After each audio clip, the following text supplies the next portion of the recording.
మత్స్యకారులకు కూటమి ప్రభుత్వం అండగా ఉంటుందని ఏపీ సీఎం చంద్రబాబు స్పష్టం చేశారు. నెల్లూరు జిల్లా తుమ్మలపెంటలో మత్స్యకారుల సేవలో పథకం కింద 262 కోట్ల నిధులను సీఎం విడుదల చేశారు.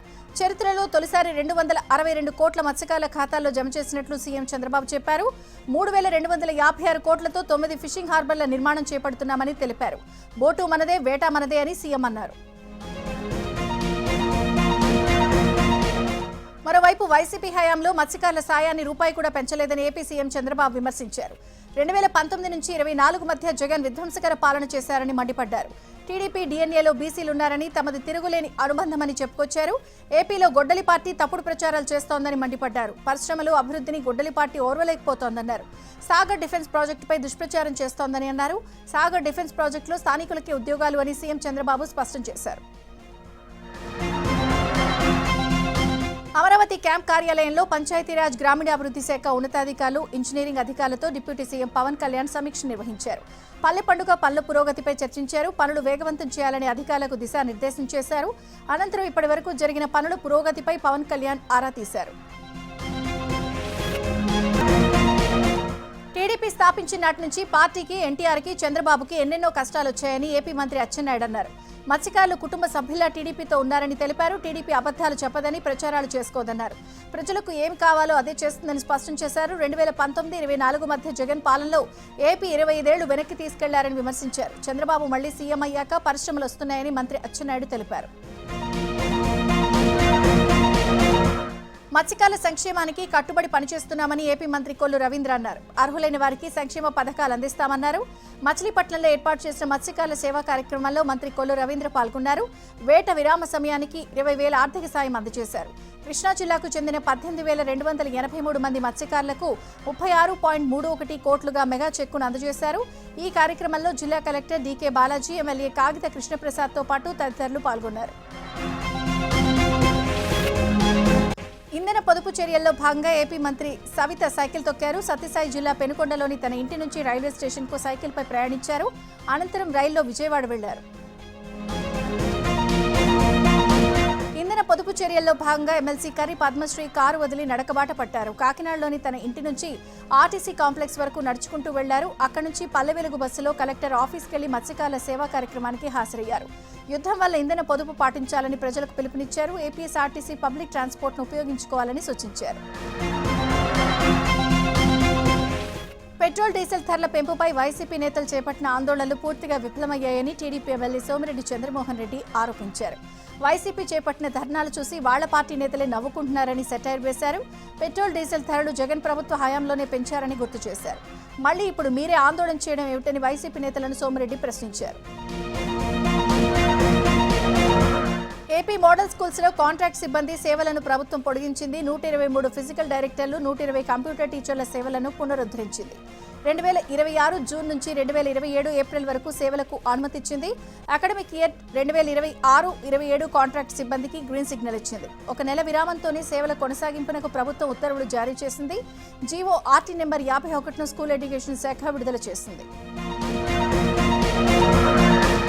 కేంద్ర మంత్రి ప్రహ్లాద్ జోషితో ఏపీ మంత్రి నాదెండ్ల మనోహర్ సమావేశమయ్యారు.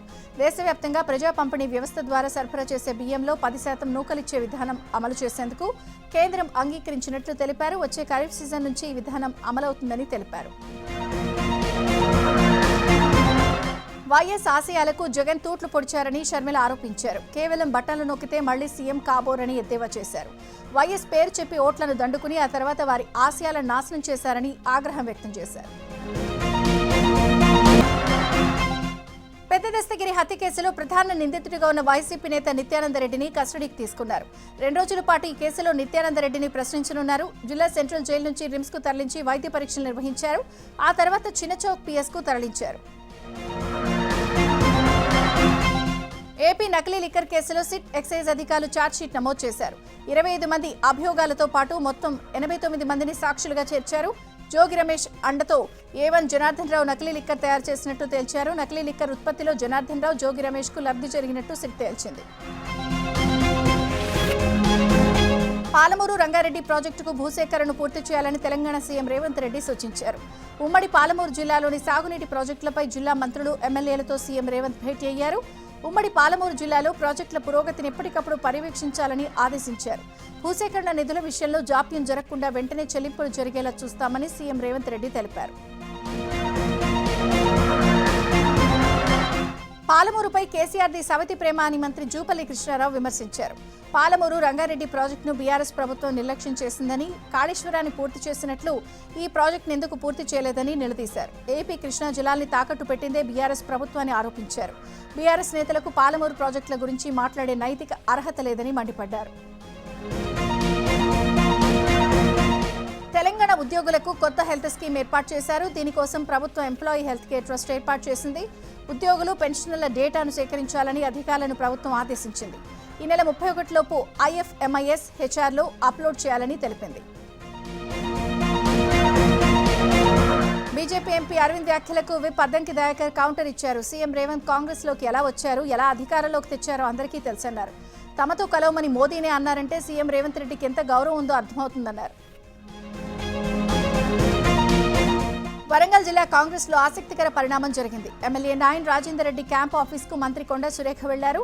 అధికార పార్టీ ఎమ్మెల్యేలు, ఎమ్మెల్సీలు ముఖ్య నేతలతో భేటీ అయ్యారు. ఉప్పు నిప్పులా ఉండే నేతలంతా ఒక్కచోట సమావేశమయ్యారంటూ జిల్లాలో చర్చ జరుగుతోంది. మంత్రి హోదాలో కొండా సురేఖ తొలిసారి రాజేందర్ రెడ్డి నివాసానికి వెళ్లారు. కొండ దంపతులపై గతంలో కాంగ్రెస్ అధిష్టానానికి ఎమ్మెల్యేలు ఫిర్యాదు కూడా చేశారు. ఇప్పుడు అందరూ కలిసిపోవడంతో చర్చనీయాంశంగా మారింది. నిజామాబాద్ ఎంపీ ధర్మపురి అరవింద్ కు క్రమశిక్షణ committee chairman Mallu Ravi strong counter ఇచ్చారు. ఎత్తుకు పై ఎత్తులు వేసే సీఎం రేవంత్ మళ్లీ కాంగ్రెస్ పార్టీని అధికారంలోకి తీసుకురాగలరని అన్నారు. సౌత్ ఇండియాలో పార్టీ బలోపేతం కోసం రేవంత్ పనిచేస్తున్నారన్నారు. రేవంత్ దూకును అడ్డుకోవడానికి ధర్మపురి అరవింద్ ప్రయత్నం చేస్తున్నారని మండిపడ్డారు. కూటమి ప్రభుత్వం చేస్తున్న అభివృద్ధిని చూసి టీడీపీలోకి వలసలు పెరుగుతున్నాయన్నారు. విజయనగరం ఎమ్మెల్యే అదితి విజయలక్ష్మి అన్నారు. 200 మంది వైసీపీ కార్యకర్తలు టీడీపీలో చేరారు. టీడీపీ పార్టీ కండువాను కప్పి పార్టీలోకి ఆహ్వానించారు. సీఎం చంద్రబాబు నేతృత్వంలో ఏపీ అభివృద్ధి పథంలో నడుస్తుందన్నారు. ఏలూరు ఎంపీ పుట్ట మహేష్ కుమార్ మరోసారి మానవత్వం చాటుకున్నారు. అనారోగ్యంతో ఉన్న ఓ యువతికి అండగా నిలిచారు. వైద్య సహాయంతో పాటు కోలుకునేంత వరకు అండగా ఉంటానని హామీ ఇచ్చారు. ఏలూరు జిల్లా పొలసానిపల్లికి చెందిన స్వాతి ఊపిరితిత్తుల వ్యాధితో బాధపడుతోంది. తల్లి తండ్రి లేని ఆమె తన పెద్దనాన్నతో కలిసి ఎంపీ పుట్టా మహేష్ కుమార్ని కలిశారు. ఆమె పరిస్థితిని చూసి ఎంపీ ఆర్థిక సహాయంగా 20,000 రూపాయలను అందించారు. ఆమెకు మెరుగైన వైద్యం అందించే ఏర్పాట్లు చేయాలని సిబ్బందిని ఆదేశించారు. YCP MLC Anantha Babu car driver Subrahmanya వర్ధంతి సందర్భంగా గాజువాక టీడీపీ కార్యాలయంలో టీడీపీ రాష్ట్ర అధ్యక్షుడు పల్లా శ్రీనివాసరావు ఆయన చిత్రపటానికి నివాళులర్పించారు. సుబ్రహ్మణ్యంను ఎమ్మెల్సీ అనంతబాబు హత్య చేసి డోర్ డెలివరీ చేయడం అమానుష్యమన్నారు. జగన్ పాలనలో దళితులకు రక్షణ లేకుండా పోయిందని ఆగ్రహం వ్యక్తం చేశారు. సత్యసాయి జిల్లా కుమ్మరవాండ్లపల్లి పేలుడు ఘటనలో మృతి చెందిన 4 కుటుంబ సభ్యులకు కుటుంబ ప్రభుత్వం 5 లక్షల రూపాయల పరిహారం ప్రకటించింది. ప్రభుత్వం మంజూరు చేసిన 5 లక్షల రూపాయల చెక్కులను కదిరిలో మృతుల కుటుంబ సభ్యులకు ఎమ్మెల్యే కందికుంట వెంకటప్రసాద్ పంపిణీ చేశారు. పేలుడు ఘటనలో కాపాడేందుకు వెళ్లిన 4 మృతి చెందడం తీవ్ర బాధాకరమని ఎమ్మెల్యే అన్నారు. ఇప్పటికే గాయపడిన 22 మందికి ఒక్కొక్కరికి 50,000 రూపాయలు అందజేశామన్నారు. మహబూబాబాద్ జిల్లా వస్త్రతండా కొనుగోలు కేంద్రంలో వరి ధాన్యానికి నిప్పు పెట్టి రైతులు నిరసనకు దిగారు. కొనుగోలు కేంద్రాలకు ధాన్యాన్ని తెచ్చి నెలలు గడుస్తున్నా ఇంతవరకు కొనుగోలు చేయడం లేదని రైతులు ఆగ్రహం వ్యక్తం చేశారు. గన్ని సంచుల కొరత కారణంగా ధాన్యం నిల్వలు పెరిగిపోతున్నాయని ఆవేదన వ్యక్తం చేశారు. ఇప్పటికైనా అధికారులు స్పందించి ధాన్యం కొనుగోలు ప్రక్రియను వేగవంతం చేసేలా చర్యలు తీసుకోవాలని రైతులు డిమాండ్ చేస్తున్నారు. విద్యుత్ షాక్తో మృతి చెందిన బాధిత కుటుంబాలకు నష్టపరిహారం చెల్లించాలని డిమాండ్ చేస్తూ మంచిర్యాల జిల్లా మ్యాదిరిపేటలో గ్రామస్తులు కుటుంబ సభ్యులు ఆందోళన చేపట్టారు. 2 నెలల క్రితం 2 వ్యక్తులు స్థానిక పెట్రోల్ బంక్ దగ్గర విద్యుత్ షాక్తో మరణించారు. అయితే బంక్ యజమాని బాధిత కుటుంబాలకు నష్టపరిహారం ఇస్తామని పెద్ద మనుషుల సమక్షంలో ఒప్పుకున్నాడు. ఇప్పటికి వరకు నష్టపరిహారం ఇవ్వకపోవడంతో ప్రధాన రహదారిపై గ్రామస్తులు కుటుంబ సభ్యులు ఆందోళన చేపట్టారు. దీంతో రాకపోకలకు అంతరాయం ఏర్పడింది. రేపు దేశవ్యాప్తంగా మెడికల్ షాపులు మూతపడనున్నాయి. ఆన్లైన్లో మెడిసిన్స్ విక్రయాన్ని నిరసిస్తూ all India organisation of chemist and druggist ఒకరోజు మెడికల్ షాపుల బంద్కు పిలుపునిచ్చింది. దీనికి ఏపీ, తెలంగాణ రాష్ట్రాల్లోని కెమిస్ట్ అండ్ డ్రగ్గిస్ట్ అసోసియేషన్లు మద్దతు ప్రకటించాయి. ఈ నేపథ్యంలో రేపు దేశవ్యాప్తంగా 12 లక్షలకు పైగా మెడికల్ షాపులు, డిస్ట్రిబ్యూటర్లు తమ సేవలను నిలిపివేయనున్నారు. కేంద్ర ప్రభుత్వం ఆన్లైన్లో ఔషధాల సరఫరాకు అనుమతిస్తూ తీసుకొచ్చిన నిబంధనలను వెంటనే రద్దు చేయాలని కెమిస్ట్ అండ్ డ్రగ్గిస్ట్ అసోసియేషన్ ప్రతినిధులు డిమాండ్ చేస్తున్నారు. కార్పొరేట్ సంస్థలు భారీ డిస్కౌంట్ల పేరుతో చిన్న మెడికల్ షాపుల వ్యాపారులను దెబ్బతీయకుండా ప్రభుత్వం తగిన చర్యలు తీసుకోవాలని కోరారు.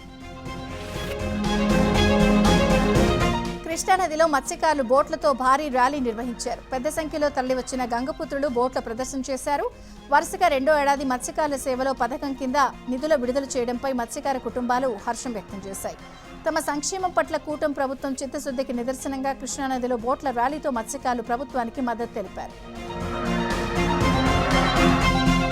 సిద్దిపేట జిల్లాలో బీర్ సీసాలో కండోమ్ ప్యాకెట్ కలకలో రేపింది. బీర్ తాగుదామని వైన్స్ కి వెళ్లిన మద్యం ప్రియులకు కండోమ్ ప్యాకెట్ దర్శనమివ్వడంతో కంగు తిన్నారు. దీంతో కల్తీ మద్యం అమ్ముతున్నారు అంటూ భూంపల్లి మండలం కేంద్రంలోని వైన్స్ ఎదుట ఆందోళనకు దిగారు. నిర్వాహకులు నిర్లక్ష్యంగా సమాధానం చెప్పారని ఆగ్రహం వ్యక్తం చేశారు.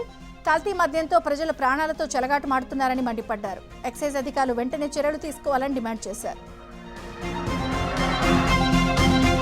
పెద్దపల్లి జిల్లా పెగడపల్లి రేణుక ఎల్లమ్మ బోనాల ఉత్సవాల్లో 2 వర్గాల మధ్య గొడవ జరిగింది. కులం పేరు చెప్పి అవమానించారంటూ ఓ వర్గం ఆగ్రహం వ్యక్తం చేస్తూ బోనాలతో రోడ్డుపై బైఠాయించింది. దీంతో ట్రాఫిక్ జామ్ ఏర్పడింది. గ్రామంలో ఎలాంటి అవాంఛనీయ ఘటనలు జరగకుండా పోలీసులు బందోబస్తు ఏర్పాటు చేశారు. హనుమకొండ జిల్లా న్యూసాయంపేటలో హనుమాన్ విగ్రహ ధ్వంసం ఉద్రిక్తతలకు దారితీసింది. ఘటనా స్థలంలో హిందూ సంఘాలు ధర్నాకు దిగాయి. ఆందోళనకారులను పోలీసులు అడ్డుకోవడంతో కొద్దిసేపు ఉద్రిక్తత నెలకొంది. తెలుగు రాష్ట్రాల్లో ఎండలు మండిపోతున్నాయి. రోహిణి కార్తెకు ముందే ఏపీ, తెలంగాణ నిప్పుల కొలిమిలా మారాయి. ఎండ తీవ్రత, ఒక్కుపోత, వడగాల్పుల తీవ్రత పెరుగుతుందని వాతావరణ శాఖ హెచ్చరించింది. రాగల 3 రోజుల్లో గరిష్ట ఉష్ణోగ్రతలు 2 నుంచి 3 డిగ్రీలు పెరిగే అవకాశం ఉందని పలు జిల్లాలకు రెడ్ అలర్ట్ జారీ చేసింది. కరీంనగర్ పీఎంజే జ్యువెలరీ కేసులో కీలక పరిణామం జరిగింది. ధర్మపురిలో దోపిడీకి ముందు నిందితులున్న విజయలక్ష్మి లాడ్జిని సీజ్ చేశారు. దొంగల సమాచారంపై నిర్లక్ష్యం వహించడంపై పోలీసులు చర్యలు తీసుకున్నారు. నెల్లూరు జిల్లా అన్నారెడ్డిపాలెంలోని గ్రేడ్ 3 గ్రంథాలయాన్ని జిల్లా గ్రంథాలయ సంస్థ చైర్పర్సన్ మేకపాటి శాంతికుమారి సందర్శించారు. ఈ సందర్భంగా గ్రంథాలయంలోని మౌలిక వసతులను, సిబ్బంది పనితీరును ఆమె పరిశీలించారు. త్వరలోనే పోటీ పరీక్షల పుస్తకాలు అందుబాటులోకి తెస్తామని మేకపాటి శాంతికుమారి వెల్లడించారు. పెద్దపల్లి జిల్లాలో విషాదం చోటు చేసుకుంది. పాలకుర్తి మండలం జగియారంలో వ్యవసాయ బావిలో పనులు చేస్తున్న కూలీలపై మట్టి దిబ్బలు పడ్డాయి. దీంతో 2 కూలీలు దుర్మరణం పాలయ్యారు. మరొకరు తీవ్రంగా గాయపడ్డారు. మరికొంతమంది కూలీలు ప్రమాదం నుంచి సురక్షితంగా బయటపడ్డారు. తరచూ మట్టి కూరుకుపోతోందని బావి చుట్టూ మరమ్మతులు చేస్తూ ఉండగా ఈ ప్రమాదం జరిగింది. పోలీసులు కేసు నమోదు చేసుకుని దర్యాప్తు చేస్తున్నారు. సత్యసాయి జిల్లా ధర్మవరం మండలంలోని చింతలపల్లి ఆంజనేయ స్వామి ఆలయ భూమి అన్యాక్రాంతమైంది. వైసీపీ హయాంలో ₹1 కోటి విలువైన 4.95 ఎకరాల భూమి కబ్జా అయింది. గుండా సుబ్బలక్ష్మి అనే మహిళ పేరుతో పట్టాదారు పాస్బుక్ కూడా జారీ అయింది. ఈ భూమిపై సుబ్బలక్ష్మి లోన్ తీసుకుంది. అయితే ఈ విషయం గ్రామస్తులకు తెలియడంతో ఆర్డీఓ కార్యాలయంలో ఫిర్యాదు చేశారు. దీనిపై విచారణ జరిపి చర్యలు తీసుకుంటామని ఆర్డీఓ అధికారులు హామీ ఇచ్చారు. అనంతపురం జిల్లా రాయదుర్గ మండలంలో ప్రకృతి కన్నెర చేసింది. ఒక్కసారిగా మారిన వాతావరణం, ఈదురుగాలులతో కూడిన భారీ వర్షం అన్నదాతను కోలుకోలేని దెబ్బతీసింది. రాతి బావివంక గ్రామంలో గాలివాన బీభత్సానికి చేతికొచ్చిన బొప్పాయి పంట నేలపాలైంది. రేపో మాపో పంట కోసి లాభాలు ఆశించాల్సిన రైతు కుటుంబం ప్రకృతి సృష్టించిన విధ్వంసానికి కన్నీరు మున్నీరవుతోంది. సుమారు 20 లక్షల రూపాయల వరకు పంట నష్టం వాటిల్లిందని, ప్రభుత్వమే తమను ఆదుకోవాలని బాధిత రైతు కుటుంబం వేడుకుంటోంది. నంద్యాల జిల్లా అబ్బీపురంలో అగ్ని ప్రమాదం జరిగింది. రైతు మిలిటరీ సుబ్బారెడ్డి సాగు చేస్తున్న అరటి, నిమ్మ తోటల అగ్నికి ఆహుతయ్యాయి. కృష్ణానందికి వెళ్లే రోడ్డు పక్కన ఉన్న ఎకరం పొలంలో ప్రమాదవశాత్తు మంటలు చెలరేగడంతో అరటి, నిమ్మ చెట్లతో పాటు డ్రిప్ పైపులు, విద్యుత్ వైర్లు పూర్తిగా కాలిపోయాయి. ఫైర్ సిబ్బంది మంటలను అదుపు చేశారు. ఈ ప్రమాదంలో సుమారు 2 లక్షల రూపాయలకు పైగా నష్టం వాటిల్లిందని బాధిత రైతు కన్నీటి పర్యంతమయ్యాడు. హైదరాబాద్ జలమండలి జీఎం కుమార్ నివాసంలో భారీగా అక్రమాస్తులను ఏసీబీ అధికారులు గుర్తించారు. ఆదాయానికి మించిన ఆస్తుల కేసులో హైదరాబాద్లోని కుమార్ నివాసం సహా మొత్తం 8 ప్రాంతాల్లో ఏసీబీ అధికారులు తనిఖీలు కొనసాగుతున్నాయి. కుమార్ 100 కోట్లకు పైగా అక్రమాస్తులు పోగేసినట్లు ఏసీబీ అధికారులు గుర్తించారు. కుమార్ నివాసంలో 1,20,00,000 నగదు, కిలోన్నర బంగారం, 2.5 కిలోల వెండిని సీజ్ చేశారు. నిజామాబాద్లో 3 ఎకరాల వ్యవసాయ భూమి, హైదరాబాద్లోని గేటెడ్ కమ్యూనిటీల్లో 3 ప్లాట్లు, 6 ఓపెన్ ప్లాట్లు ఉన్నట్లు గుర్తించారు. కుమార్కు చెందిన 2 కార్లను సీజ్ చేశారు. తెలంగాణ హైకోర్టు న్యాయమూర్తిపై అనుచిత పోస్టుల కేసులో సిట్ ఏర్పాటైంది. ఈ కేసులో ప్రధాన నిందితుడు దామోదర్ను పోలీసులు అదుపులోకి తీసుకున్నారు. ఇదే వ్యవహారంపై మరికొందరిపై కేసులు నమోదయ్యాయి. పోక్సో కేసులో నిందితుడిగా ఉన్న బండి భగీరథ్ పిటిషన్ విచారణ సందర్భంగా మహిళా జడ్జిపై అనుచిత ఆరోపణలు చేస్తూ సోషల్ మీడియాలో పోస్టులు పెట్టారు. పోస్టులపై హైకోర్టు రిజిస్ట్రార్ ఫిర్యాదు చేయడంతో కేసు నమోదు చేసి దర్యాప్తు చేస్తున్నారు. పల్నాడు జిల్లా గురజాల్లో వరుస దొంగతనాలకు పాల్పడుతున్న అంతర్రాష్ట్ర దొంగల ముఠాను దాచేపల్లి పోలీసులు అరెస్ట్ చేశారు. నిందితుల దగ్గర నుంచి 7 లక్షల రూపాయల విలువైన బంగారం, వెండి ఆభరణాలతో పాటు ఒక ఆటో, ఒక బైక్ను స్వాధీనం చేసుకున్నారు. గత కొన్ని రోజులుగా దాచేపల్లి, కారంపూడి, వినుకొండ, నర్సరావుపేటలోని వరుస చోరీలతో ప్రజలు భయాందోళనకు లోనయ్యారు. జిల్లా ఎస్పీ ఆదేశాలతో ప్రత్యేక బృందాలను ఏర్పాటు చేసి దొంగల ముఠాను అరెస్ట్ చేశామని గురజాల డీఎస్పీ మహేశ్వరరావు వెల్లడించారు. మేడ్చల్ పారిశ్రామిక వాడలోని కెమికల్ కంపెనీలో మంటలు అదుపులోకి వచ్చాయి. ఆర్కో కెమికల్ కంపెనీలో రియాక్టర్లు పేలడంతో మంటలు చెలరేగాయి. పొగ దట్టంగా వ్యాపించింది. 2 ఫైర్ ఇంజిన్లతో ఫైర్ సిబ్బంది మంటలను అదుపు చేశారు. ప్రమాద సమయంలో ఎవరూ లేకపోవడంతో ప్రాణాపాయం తప్పింది. అయితే ప్రమాదంపై కంపెనీ యాజమాన్యం స్పందించలేదు. కడప జిల్లా బాలుపల్లిలో 3 వాహనాలు అగ్నికి ఆహుతయ్యాయి. ఆగిమున్న లారీని కారు ఢీకొట్టింది. ఈ ప్రమాదంలో 3 గాయాలతో బయటపడ్డారు. అయితే ప్రమాదానికి గురైన వాహనాలు వచ్చి ఆగిన కారులో మంటలు వ్యాపించి మొత్తం 3 వాహనాలు దగ్ధమయ్యాయి. ఢిల్లీలో భారీ అగ్ని ప్రమాదం జరిగింది. న్యూ అశోక్ నగర్ పోలీస్ స్టేషన్లో పార్కింగ్ ప్రాంతంలో ఒక్కసారిగా మంటలు చెలరేగాయి. దీంతో కార్లు, బైక్లు పూర్తిగా దగ్ధమయ్యాయి. సమాచారం అందుకున్న అగ్నిమాపక సిబ్బంది మంటలను అదుపు చేశారు. ప్రమాదానికి గల కారణాలపై పోలీసులు విచారణ చేస్తున్నారు. అయితే కాలిపోయిన వాహనాలు పలు కేసుల్లో సీజ్ చేసినవిగా గుర్తించారు. ఉత్తరాఖండ్ రిషికేశ్ రైల్వే స్టేషన్లో ఉజ్జయిని ఎక్స్ప్రెస్ పట్టాలు తప్పింది. ఘటన సమయంలో బోగీలో ప్రయాణికులు లేకపోవడంతో పెను ముప్పు తప్పింది. ఈ ప్రమాదంలో 3 బోగీలు ధ్వంసమయ్యాయి. షంటింగ్ చేస్తూ ఉండగా రైలు అదుపు తప్పింది. బెంగళూరులో భారీ వర్షాలు కురిసే అవకాశం ఉండడంతో వాతావరణ శాఖ ఎల్లో అలర్ట్ జారీ చేసింది. బుధవారం బెంగళూరులోని పలు ప్రాంతాల్లో ఉరుములు, మెరుపులతో కూడిన భారీ వర్షాలు పడతాయని అంచనా వేసింది. ముఖ్యంగా నగరానికి 100 కిలోమీటర్ల పరిధిలోని పర్యాటక ప్రాంతాలకు వెళ్లే పర్యాటకులు జాగ్రత్తగా ఉండాలని సూచించింది. హిల్ స్టేషన్ల వంటి ఎత్తైన ప్రాంతాలకు వెళ్లే పర్యాటకులు జాగ్రత్తగా ఉండాలని హెచ్చరించింది. తమిళనాడులో క్యాష్ ఫర్ జాబ్స్ కేసు మరోసారి తెరపైకి వచ్చింది. మాజీ మంత్రి సెంధిల్ బాలాజీపై కేసు కొనసాగించేందుకు అనుమతి ఇవ్వాలని తమిళనాడు ప్రభుత్వానికి ఈడీ లేఖ రాసింది. గత డీఎంకే ప్రభుత్వం అనుమతుల ప్రక్రియను జాప్యం చేసిందని ఈడీ ఆరోపించింది. సెంధిల్ బాలాజీ గత ప్రభుత్వంలో కీలక మంత్రిగా ఉండడంతోనే చర్యలు ఆలస్యమయ్యాయని లేఖలో ఈడీ పేర్కొన్నట్లు సమాచారం. తమిళనాడులో కొత్తగా కొలువుదీరిన విజయ్ ప్రభుత్వంపై మాజీ ముఖ్యమంత్రి డీఎంకే నేత ఎంకే స్టాలిన్ సంచలన వ్యాఖ్యలు చేశారు. విజయ్ ప్రభుత్వం ఎప్పుడైనా కూలిపోవచ్చని, ముందస్తు ఎన్నికలకు సిద్ధం కావాలని డీఎంకే పార్టీ నేతలకు పిలుపునిచ్చారు. పార్టీ జిల్లా కార్యదర్శుల సమావేశంలో మాట్లాడిన స్టాలిన్ ఈ ఓటమి తాత్కాలికమేనని, ప్రస్తుత ప్రభుత్వం ఎప్పుడైనా కూలిపోవచ్చని అన్నారు. 2029 లోక్సభ ఎన్నికలతో పాటు ముందస్తు అసెంబ్లీ ఎన్నికలకు సిద్ధంగా ఉండాలని పార్టీ కార్యకర్తలకు పిలుపునిచ్చారు. ఎల్టీటీఈకి మద్దతుగా తమిళనాడు సీఎం విజయ్ ఎక్స్లో పోస్ట్ చేశారు. శ్రీలంకలో ఉన్న తమిళులకు సంపూర్ణ మద్దతు ఇస్తున్నామన్నారు. తమిళ అమరవీరుల ఆశయాలను కొనసాగిస్తామంటూ ఎక్స్లో పేర్కొన్నారు. సీఎం విజయ్ తీరుపై బీజేపీ నేతలు ఆగ్రహం వ్యక్తం చేస్తున్నారు. విజయ్కి మద్దతుపై రాహుల్ సమాధానం చెప్పాలి అంటూ బీజేపీ డిమాండ్ చేస్తోంది. జస్టిస్ స్వర్ణకాంత్ శర్మపై వ్యాఖ్యల కేసులో ఆప్ నేతలు కేజ్రీవాల్, మనీష్ సిసోడియా, సంజయ్ సింగ్ సహా పలువురికి జస్టిస్ నవీన్ చావ్లా, జస్టిస్ రవీందర్ దుదేజాలతో కూడిన ధర్మాసనం కోర్టు ధిక్కార్ నోటీసులు జారీ చేసింది. ఆరోపణలు ఎదుర్కొంటున్న ఆప్ నేతలు సమాధానం దాఖలు చేయడానికి ధర్మాసనం 4 వారాల సమయం ఇచ్చింది. కేసు విచారణను ఆగస్టు 4వ తేదీకి వాయిదా వేసింది. నార్వేలోని ఓస్లోలో పలు దేశాల ప్రధానులతో ప్రధాని మోదీ వరుస భేటీలు నిర్వహించారు. ఐస్లాండ్ ప్రధానితో సమావేశమైన మోదీ వాణిజ్యం, పెట్టుబడులు, ద్వైపాక్షిక అంశాలపై చర్చించారు. డెన్మార్క్ ప్రధాని ఫెడ్రిక్సన్తో మోదీ సమావేశమయ్యారు. ఈ సందర్భంగా ఇరు దేశాల మధ్య ద్వైపాక్షిక అంశాలతో పాటు వాణిజ్య ఒప్పందాలపై చర్చించారు. భారత్, డెన్మార్క్ మధ్య ఎన్నో వాణిజ్య సంబంధాలున్నాయని గుర్తు చేసుకున్నారు. ప్రధాని మోదీపై కాంగ్రెస్ అగ్రనేత రాహుల్ గాంధీ తీవ్ర ఆరోపణలు చేశారు. మోదీ వైఫల్యం కారణంగా ఆర్థిక తుఫాను ముంచుకొస్తోందని విమర్శించారు. అదానీ, అంబానీలకు అనుకూలంగా మోదీ నిర్మించిన వ్యవస్థ పూర్తిగా కుప్పకూలిపోవడం ఖాయమన్నారు.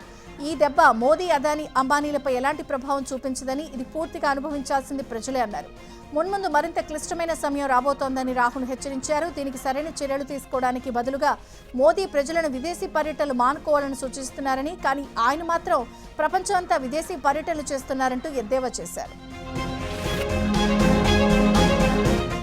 రష్యా అధ్యక్షుడి పుతిన్ భారత పర్యటన ఖరారైంది. సెప్టెంబర్ 12, 13 తేదీల్లో ఆయన భారత్లో పర్యటించనున్నారు. న్యూఢిల్లీలో ప్రతిష్టాత్మకంగా జరగనున్న బ్రిక్స్ శిఖరాగ్ర సమావేశంలో 2026లో పాల్గొనేందుకు పుతిన్ భారతదేశంలో వస్తున్నారని రష్యా ప్రభుత్వ ప్రధాన కార్యక్రమం క్రెమ్లిన్ అధికార ప్రతినిధి యూరీ ఉషకోవ్ తెలిపారు. ఆఫ్ఘనిస్తాన్ క్రికెట్ జట్టు వచ్చే నెలలో భారత్ పర్యటనకు రానుంది. ఈ నేపథ్యంలో టీమిండియా ఆఫ్ఘన్తో ఏకైక టెస్టు 3 వన్డేల సిరీస్ ఆడనుంది. ఇందుకోసం బీసీసీఐ భారత్ వన్డే టెస్ట్ జట్లను ప్రకటించింది. టెస్టు, వన్డే జట్లకు శుభ్మన్ గిల్ కెప్టెన్గా వ్యవహరించనున్నాడు.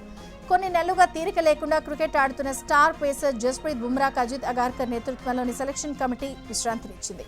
వెటరన్ ప్లేయర్లు రోహిత్ శర్మ, విరాట్ కోహ్లీ బరిలోకి దిగనున్నారు. అయితే ఐపీఎల్ సందర్భంగా గాయపడ్డ రోహిత్ శర్మ, హార్దిక్ పాండ్యాకు జట్టులో చోటిచ్చారు.